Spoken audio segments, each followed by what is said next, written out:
Hello, my name's Duncan Wyeth from Vision 33, and I'm here today at the REC with Caroline Zhu from Sage Group PLC. Caroline is the Executive Vice President Commercial Finance, and Neil Carberry, who any of you from the REC membership will know as the REC Chief Executive. And we're going to have a conversation today around the role of the Finance Office in the world of recruitment, but in a broader sense, and how the role of the Finance Office is changing.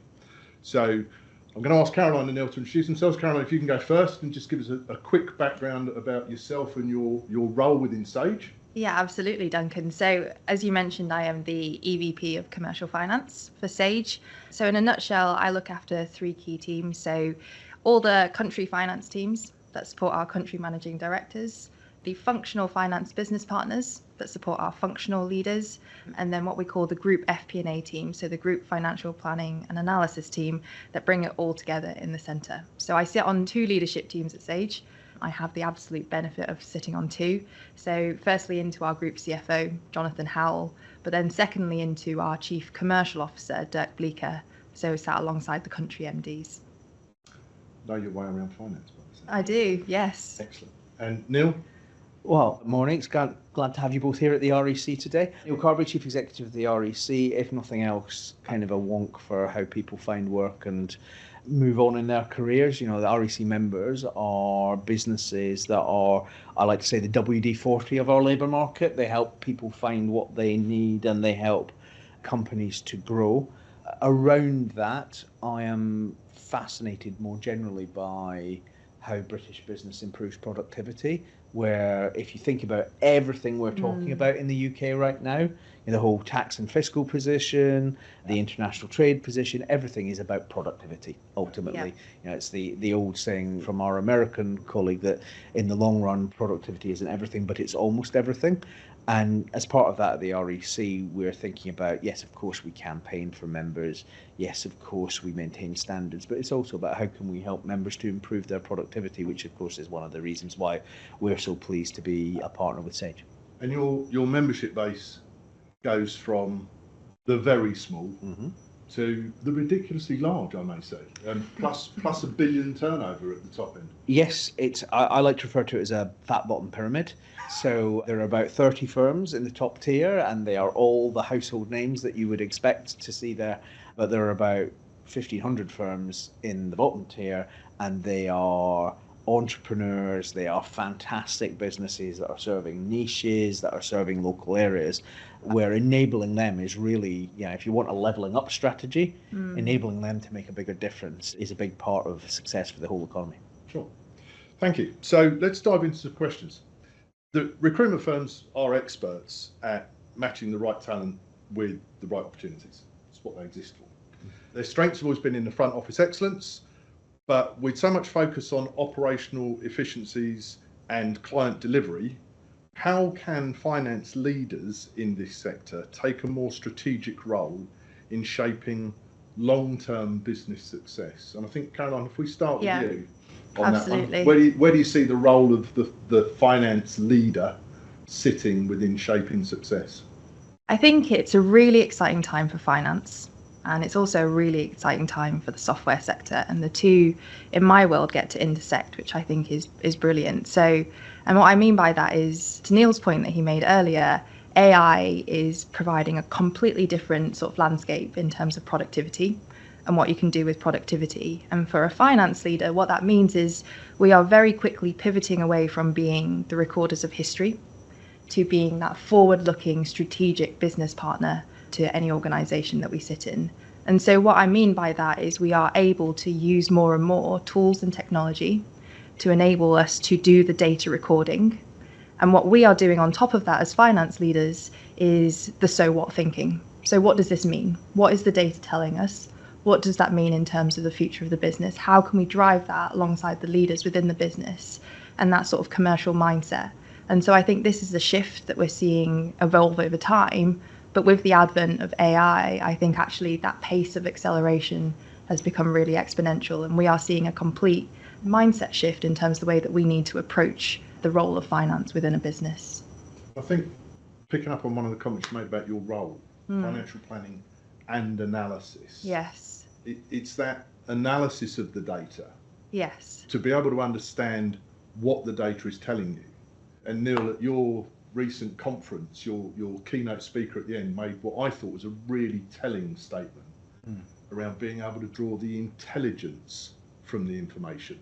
It's not just about having the data, it's about knowing what bit of that data really counts. Highlights of Tim Bradshaw's presentation available for REC members on the website now. But that point about, you know, he made the point talking about GCHQ, where GCHQ are capable of giving you every mobile phone number in the country, but the question is, which one do you want to watch? Yeah. And therefore a debate around whether it's Power BI, management information, whatever nomenclature we give it, using high quality information that maybe challenges some of our perceptions about where we're seeing performance in our business is a really powerful tool for executive leaders. You think chief execs, line leaders, but it needs to be delivered to them by a really strong understanding of the business. And I think increasingly, to Caroline's point, I am seeing and talking to recruiters who place finance directors, this is coming through in buckets from what clients across every sector are asking for, that sense of FD is not just the person with a foot on the brake, not just the person with the recorders of history, as Caroline said, but actually the person who is just a bit more growth focused, as in what is working for us and how can we do more of it, and what actually we think is working, but is it really?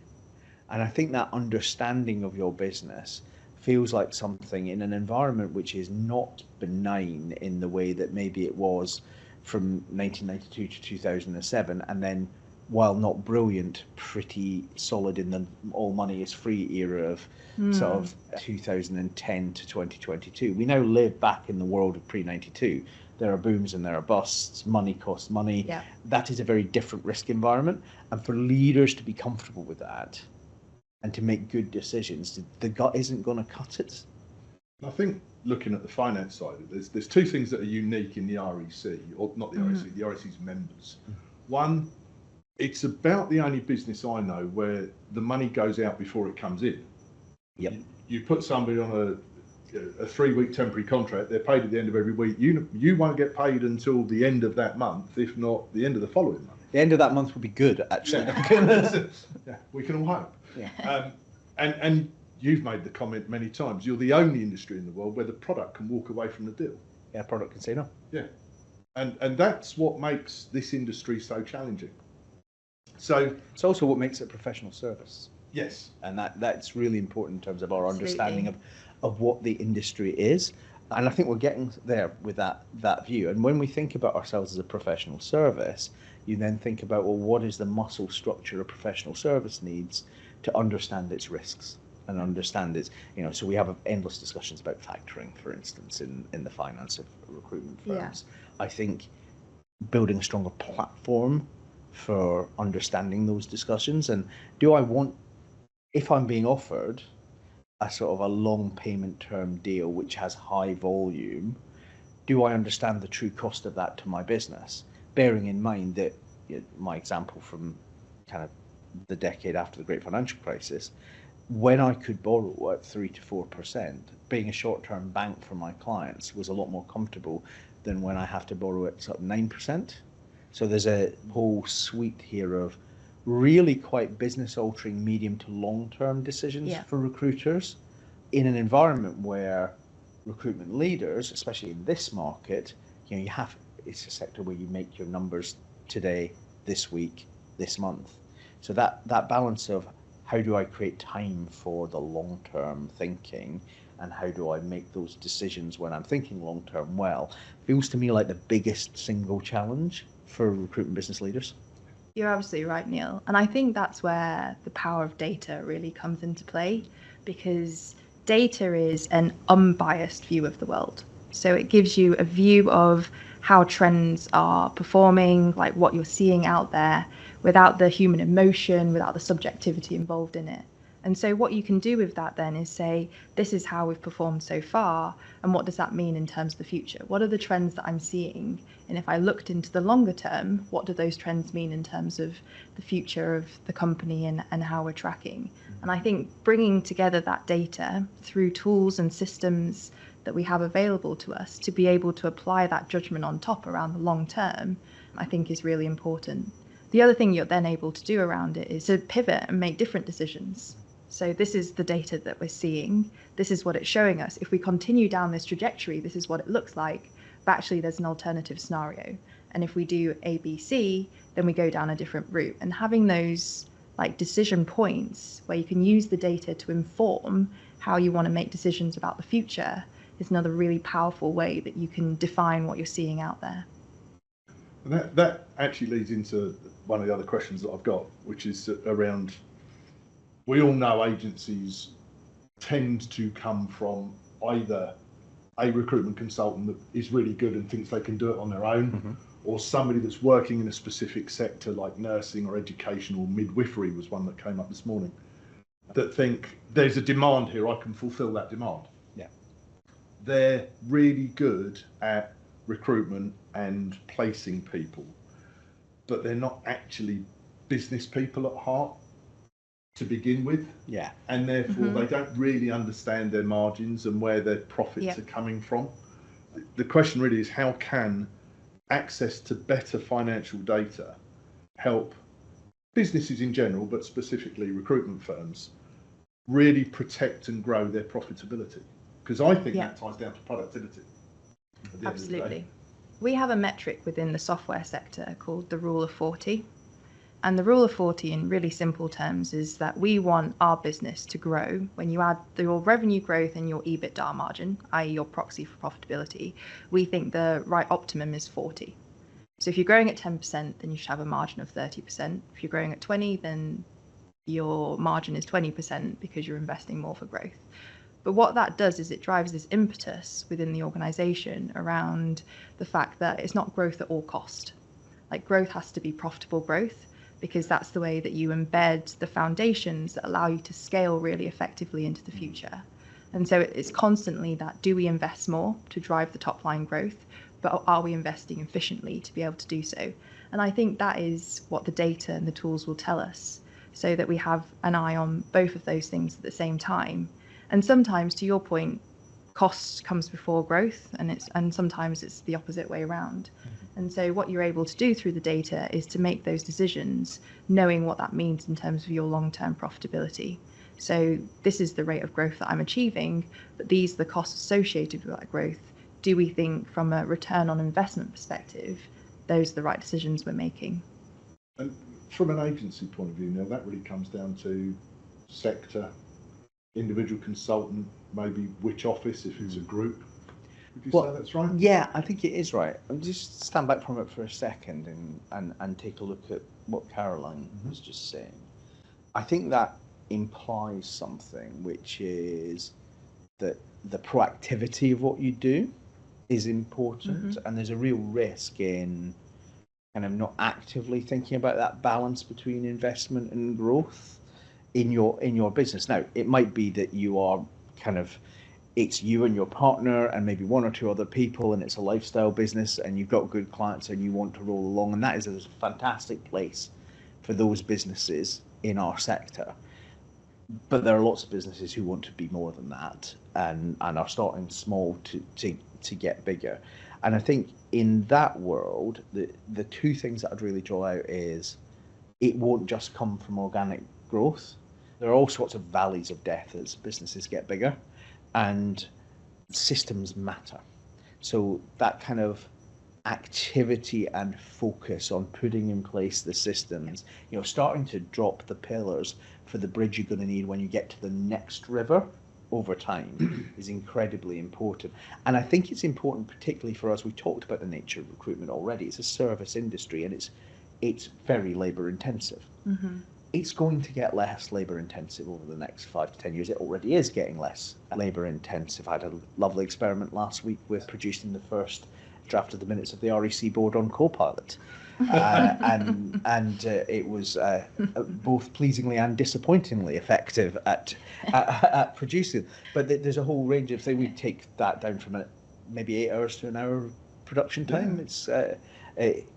And I think if you think about what recruitment is, and you talked earlier about the only sector with a product that can say no, the stuff that really creates value in recruitment is relationships. It's relationships with it and client understanding, and its relationships with the candidates and candidate journey. It fundamentally isn't the process piece. Yeah. So the more we can automate that, the better. And I think that puts us into a slightly different view of cost per recruiter, cost per client, cost per placement, and actually enables us to open the door a little bit to asking questions about, do we understand our margin? So, multiple businesses that I've seen where the guys we celebrate, to use the pastiche, the guys we send to Ibiza in the summer because they're the top billers, they're billing stellar numbers, but turnover's vanity. Yeah? Turnover is vanity. You look across the way and maybe the numbers aren't as big, but the margin's twice that. Yes. And then suddenly I'm sitting there with a bit of money to invest. And I say, well, do I make that desk bigger because we've got a good practice there and it's billing a lot? Or actually, do I invest to improve that desk because that desk ultimately is going to give me more? And that's where your data really matters as a recruitment business. It's not being led just by what have we sold. And I really love that rule of 40 as an offset, as a way of thinking about that. I think that lends into where Sage come into the marketplace with products like Intact, which is designed to integrate. And one of the other unique things about the recruitment sector is its reliance on 3 core systems. Every recruiter out there has a good, solid CRM system, which in itself is different because it's not a customer relationship management system. It's customer and candidate. And then there's a time and billing piece, and the ability to integrate all of that into a finance system makes it more efficient, gives you better accuracy, gives you better data, and allows you to do that granular analysis. Absolutely. Down to effectively placement level and say, well, did we make money putting that person into that role? Is that temp profitable? And with the pressures coming today through the new employment rights bill, with the stuff we've already seen through the increase in NI, that margin is being squeezed all the time. So I'm going to hold my nose and say it's not just regulation. It's the fact the most common thing I get from recruiters is we've got to get clients to understand the value of what we do and how we create value, because it's one of those jobs where the naive client thinks they know how it happens and that they could do it. Yeah. So I'm just outsourcing a process that I'm outsourcing because we've got much more valuable things to do. But ultimately, what do an EY or a KPMG do? They find skilled people, they train them up, and they put them into their clients and charge a lot of money for it. They're employment businesses ultimately, and the same is true here. And I think to your point about understanding where we make money, that's the easiest path to being able to turn around to a client and stop selling and start negotiating. One of the challenges for us as an industry is we tend to sell way past the point that the sale has been made. We need to get to a point where, well, yes, that's a price point that you can offer, but I can't do it for that, and therefore we're not going to. And that feels like it's a really important bit of maturity for us as a sector. I mean, I'll come back to the government in a second, but Caroline, how do you feel about that? I think you're absolutely right, Neil, and I think to Duncan's point, that is exactly where something like Sage Intact becomes really, really powerful, because what you get within a financial tool like Sage Intact is you get that depository, you get that accuracy in terms of the data, what it's telling you. And so you can then make decisions on that basis. So when you're looking at the way that you within the recruitment sector are trying to operate, you are able to make those decisions around what's the cutoff point. Like, what's the point where this doesn't become a viable option anymore? Yeah. And you're doing it through this very integrated system that is live, it's real time, it's accurate. And so it enables you to have those conversations and also showcase the value that you're bringing. The other thing that it does is it means that people can focus on the things that actually add value as opposed to things, the processes, the operations behind the scenes, because all of that is done in a seamless way. And with things like Sage Copilot, which is our version of Microsoft Copilot, you are automating a lot of workflows. And so you're pivoting more and more to be able to have those value add conversations so people see the value that you're bringing. And I think from my perspective, you think about partners like Sage, I think recruiters generally are getting better as we mature as a sector in asking themselves the questions, well, are my software partners giving me everything I need? And I think articulating back to software partners what the industry needs is really important. If you look at a platform like Intact, that level of insight is going to be progressively more important. To come to your point, Duncan, about regulation, we're recording this in the week in which government has tabled a finance bill that makes agencies liable for any non-payment of PAYE in their supply chain. Now, whatever we think of that form of liability, you better believe that as a recruitment business, you're going to want to be really clear on what your due diligence is, and you're going to want to be really clear on your testing and your interactions, your payments with different suppliers. We're also going to see, I think, big changes in the forms of labour that clients want to engage. We already see big growths in things like statement of work. We see agency. I think ultimately we'll see a little bump in agency with the Employment Rights Bill, because I think clients might get a little bit cagey about what the Employment Rights Bill mean for them taking people on permanently. But then agency itself will become more complex because of the contents of the Employment Rights Bill. So you're going to want to have a level of assurance. One of the most interesting projects we're working on at the moment is about verifiable credentials for workers. So how are we recording that is the worker that we're placing a human being? That's the first thing. Are they the human they say they are? And does the human they say they are have the skills they say they have? And then all three of those linked to, is that the person that turned up this morning? And all of these things are linked to your due diligence before you actually give that person any money within your finance system. So this whole piece about credentialing and understanding how you keep your business secure, I think, Caroline, for me, is the other side of it. We talked about analysis for growth, but I think security of payment is really important as well. I mean, many people who are listening to this will be in the place that I am, which is if I get a big invoice now, the first thing I do is pick up the phone to the person who sent me it.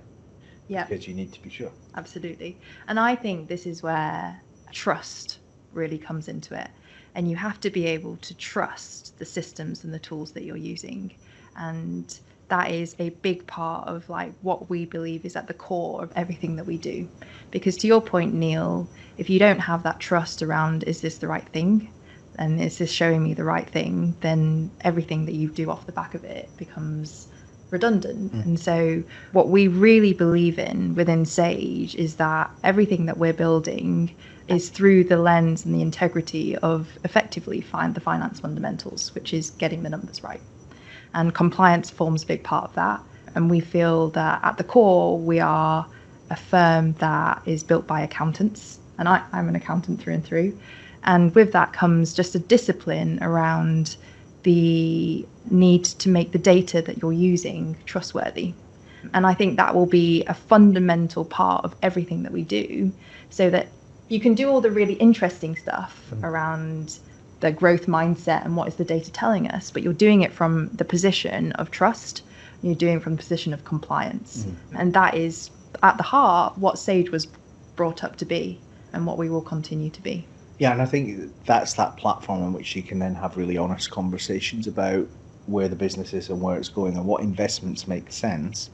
And it does link into, I'm at the moment when I do presentations for clients about what's changing, I do a little bit of what you can see and a little bit of what you can't see. So what people can see is they can see AI, they can see disruption from technology. What they can't see is the effect of the demographic shrinkage globally, but particularly in the Western Europe in particular. What they can't see is the productivity story in detail. So the most wonkish graph I use talking to client audiences at the moment is just breaking down the UK productivity problem. And once you've gone past the fact that we're significantly poorer than we would have been if productivity had increased at the rate it was before 2008, since 2008, and you go into, well, what's the breakdown? Actually, the two smaller parts of the cake, there's sort of three slices of the cake, the two smaller parts are labour and capital. So it's what do we do, what technology have we got, and have we got the right skills? The big bit of the cake is something that, now you've mentioned being an accountant, I'll give into being a labour market economist, is that is the thing we call total factor productivity. Total factor productivity is the integration of people with the technology. It's how we develop and deploy the technology and use it. So we come back to this piece that we started with for me, which is, it's all very well talking about your tech stack and getting the tech stack right and thinking about what the tech stack should be. It's all very well talking about talent, and talent strategies are going to be incredibly important to businesses in the next 20 years, because how you develop the right people in an environment where pathways are more complex and more difficult and there are just fewer people at the top of the hopper feels really important.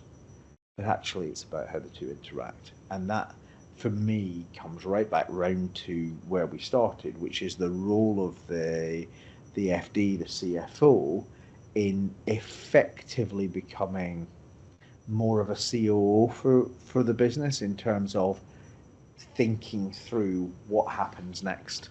So that kind of draws into where I thought we were going to wrap all of this up at some point today. But Caroline, drawing on your own experiences and your career to date, stellar career if I may say so, what do you see finance leaders, or what role do you see finance leaders playing in helping recruitment firms specifically to make smarter decisions about where to focus their business? Going back to Neil's point about where the productivity lies. Gary might be a great consultant doing $1 million a year, but he's not making any profit. Absolutely. How do you see the role of the CFO coming out of the phrase I used recently, stop being a bean counter and start working out which beans make the best coffee? Yeah. Where does the role of the CFO change? How does it change? It does feel a bit like we've come full circle, which I love. And Neil, you said something which I think really gets to the heart of the matter, which is it's about the intersection of technology and people. And I think that's where you have this multiplier effect and it becomes really dynamic. So how do I see the role of finance leaders helping the recruitment sector? I see it as more and more you will have technology that enables you to do less and less of the processing and the operations as a finance person. So something like Sage Intacct will allow you to really, A, have the fundamentals around the data integrity, but B, be able to automate a lot of the processes and the workflows that sit around that. When you get to that position, then what that means as a finance leader is you are able to completely change the way that you operate and the way that you spend your time. So you're doing less and less in terms of, to your phrase, Duncan, that bean counter mentality, sort of recording the history, and you are spending more and more time looking at what all of that says to you and what does that mean in terms of driving the growth of the business with the leaders within the business. And that is both growth, but it's also profitability. So you are able to do both through the sort of fundamentals of what you are given from a data point of view. So where I see it is that finance leaders will effectively be able to rely more and more on tools, automation, technology to do the basics of what they do as a role or what they historically used to do. And actually then they'll spend the time with the leaders. They'll be in the business, partnering with the business to be able to say, these are the points in time where we have to make different decisions to be able to change the trajectory of where we're going. And that's both in terms of really accelerating growth, but it's also in terms of driving that mentality and discipline around productivity and how you effectively manage your costs at the same time as driving your growth. And that's something that I've had the absolute privilege of being able to do within Sage. So I mentioned earlier, I sit on the leadership team of Jonathan, our CFO. I am a finance person through and through. I'm an accountant through and through. That will never change.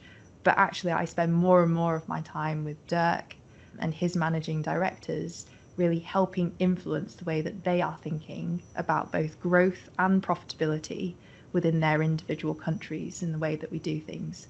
And I bring it all together at that executive committee level to say this is where the sort of 3 to 5 year view of what Sage looks like, and this is how we're going to influence it. And I think that discipline around what I do as a leader within finance applies just as much within the recruitment sector. This is what I think finance leaders should be doing for the recruitment sector in terms of helping drive that strategic thinking. And to your point, Neil, almost acting like a pseudo COO alongside being a CFO. Just to that point, I think I see exactly the same process happening within the line in recruitment as well, where businesses will increasingly automate workflows through what they're doing, which enables you to spend more time with the client, understanding the client's needs, with the candidates, thinking about what are our strategies for accessing different pools of candidates, how do we help advise clients on what their options are, that kind of classic triangle of what are you going to buy, probably cost you a bit more, permanent hiring, what are you going to borrow via temp or statement of work or contractors of other forms, and what are you going to grow, and understand that that is a long-term commitment that actually, given the way career paths are changing, probably essential to most businesses.